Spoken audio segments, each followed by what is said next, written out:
Hello everybody, it's Sandy Leong from My Training Resources and welcome to number 7 in the 7 tips to being an excellent trainer. And number 7 is good communication skills. You need to be able to get your subject across and to portray yourself well. And as you know, communicating divides into 2 broad areas: transmitting, the talking, what I'm doing now, and receiving, the listening. And obviously you have to be good at transmitting, otherwise you're not going to get your message across. But you also need to be really good at receiving, listening, or you won't understand what's happening for either the individual participants or the group that you're working with. And so if we break it down a bit more, you need to think about being clear, having clarity. Then participants need to be able to understand what you're saying and to be able to see the logic of where you started from and where you're going with the subject.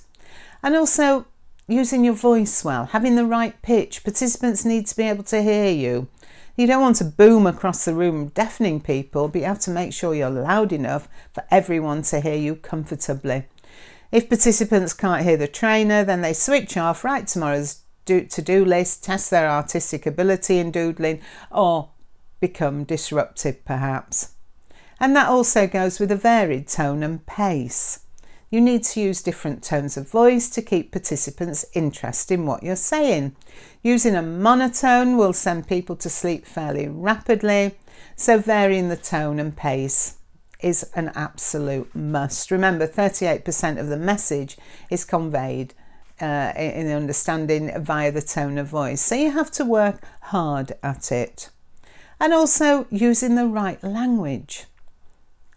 A good trainer needs to make sure that they use the language that's appropriate to the group. Don't be condescending or patronising. Check out what people know and don't know. If you want or need to use jargon, first check out that everybody understands it. Never assume that everybody does understand it, because people often won't ask and will sit either confused or fed up. Either way, not learning, and certainly not rating you as that excellent trainer. And then there is a need for excellent listening and observing skills. You need to listen carefully to what participants are really saying or asking. You know, the 2 types of listening, waiting to speak and active listening. You really should be using your active listening skills to make sure you're really understanding where the participants are coming from, and checking out what they're saying. You should use active listening to assure you can accurately answer any questions or queries, pick up any fears or concerns participant might have. And whilst you're training, you should be constantly trying to read clues of what's happening in the group, watching participants' body language and their communications with others to try and ascertain how they're feeling. You want to know whether they're engaged in the learning process or if they're bored or getting fidgety.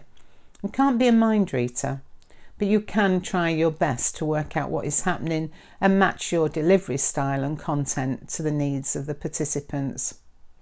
So there's 7 tips to being an excellent trainer.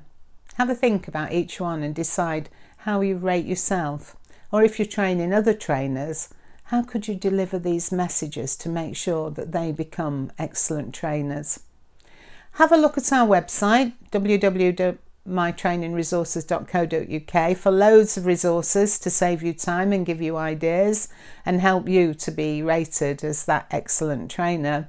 And also, we'd love you to like our Facebook page and become part of My Training Resources community for trainers, speakers and storytellers. You can find the Facebook button at the bottom of our web pages.